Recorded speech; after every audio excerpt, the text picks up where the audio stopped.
नमस्कार। ये आकाशवाणी शिमला है।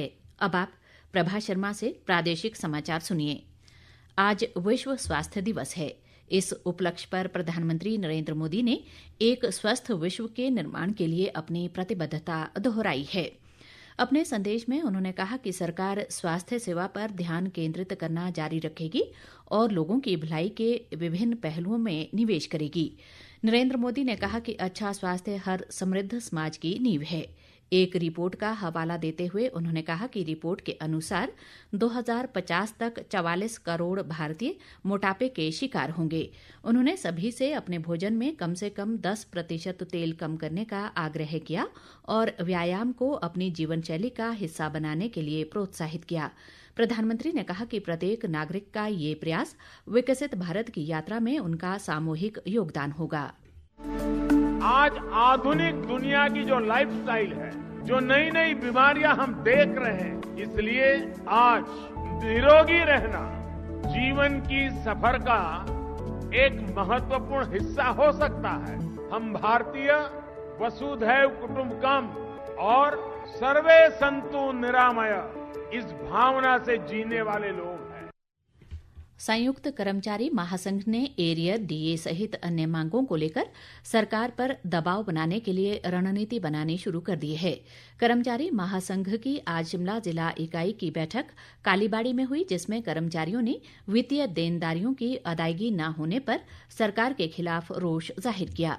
संयुक्त कर्मचारी महासंघ के अध्यक्ष वीरेंद्र चौहान ने कहा कि बैठक में आगामी रणनीति पर योजना बनाई गई है।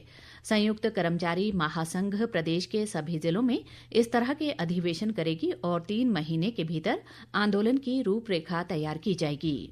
आज संयुक्त कर्मचारी महासंघ का महाधिवेशन, जिसका आपने भी कवरेज भी किया, ये जिला स्तरीय अधिवेशन हो रहा है, ये प्रदेश स्तरीय अधिवेशन नहीं है। हमने ये डिसाइड किया कि हम 12 जिलों में महाधिवेशन करेंगे और जिसका अभी आपने एक हल्का सा थोड़ा सा एक देखा है, इसमें हम पहले तो एक जिला लेवल की बॉडी तैयार कर रहे हैं। हम इस संयुक्त कर्मचारी महासंघ को ग्रास रूट तक ले जाना चाहते हैं। अभी जिला का इसमें चुनाव होगा, हर जिले में हमने इस तरह के कार्यक्रम, बड़े बड़े कार्यक्रम रखे हैं और इसमें जो स्वाभाविक है, जो हमने एक डिमांड चार्टर है, जो कर्मचारियों के मुद्दे हैं, उन मुद्दों को हम जिलाधीश के माध्यम से जो है वो मुख्यमंत्री तक पहुँचाएंगे।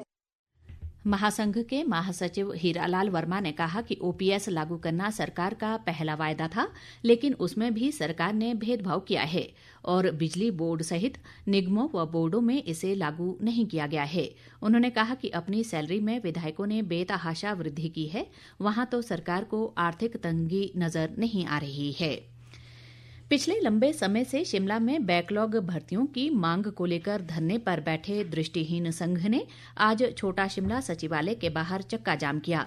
इस दौरान संघ का कहना है कि पिछले 535 दिनों से दृष्टिबाधित लगातार बैकलॉग कोटे खाली पदों की एकमुश्त भर्ती की मांग कर रहा है और कई दौर की वार्ता के बावजूद भी अभी तक सरकार ने कोई निर्णय नहीं लिया है।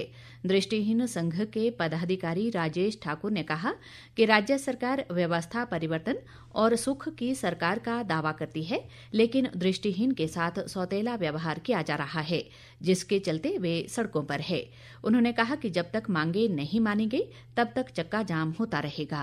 नाम राजेश ठाकुर है, मैं रामपुर शहर का रहने वाला हूँ। अगर हमारे मसले के लेकर सरकार गंभीर होती तो आज 535 दिन दिव्यांगों का यहाँ नहीं होता था। इन 535 दिनों में प्रदेश के माननीय मुख्यमंत्री सुखविंदर सिंह सुक्खू के साथ भी मीटिंग हुई, वेलफेयर सामाजिक न्याय मंत्री धनीराम शांडिल जी के साथ मीटिंग हुई और मुख्य सचिव जो है प्रमोद सक्सेना जी, उनके साथ भी मीटिंग हुई। लेकिन जिसके साथ भी मीटिंग हुई वो दरा का दरा, जीरो का जीरो बटा सन्नाटा हमारे हाथ लगाए, झुनझुना हमारे हाथ लगाए। आज हमारे 12वां दिन है जो हम खुले आसमान के नीचे यहाँ पे रह रहे हैं गुरुद्वारे के सामने। अगर फिर भी सरकार हमें अंदर बात करने के लिए चीफ सेक्रेटरी मोदी के साथ नहीं बुलाती है तो ये चक्का जाम तो यूं ही चलते रहेगा। फिर सुक्खू जी कहते हैं व्यवस्था परिवर्तन, हमारे लिए क्या परिवर्तन है? 3 बार उन्होंने बजट पेश कर दिया, उसमें न हमारी पेंशन बढ़ाते हैं, न हमारे बारे में बात करते हैं।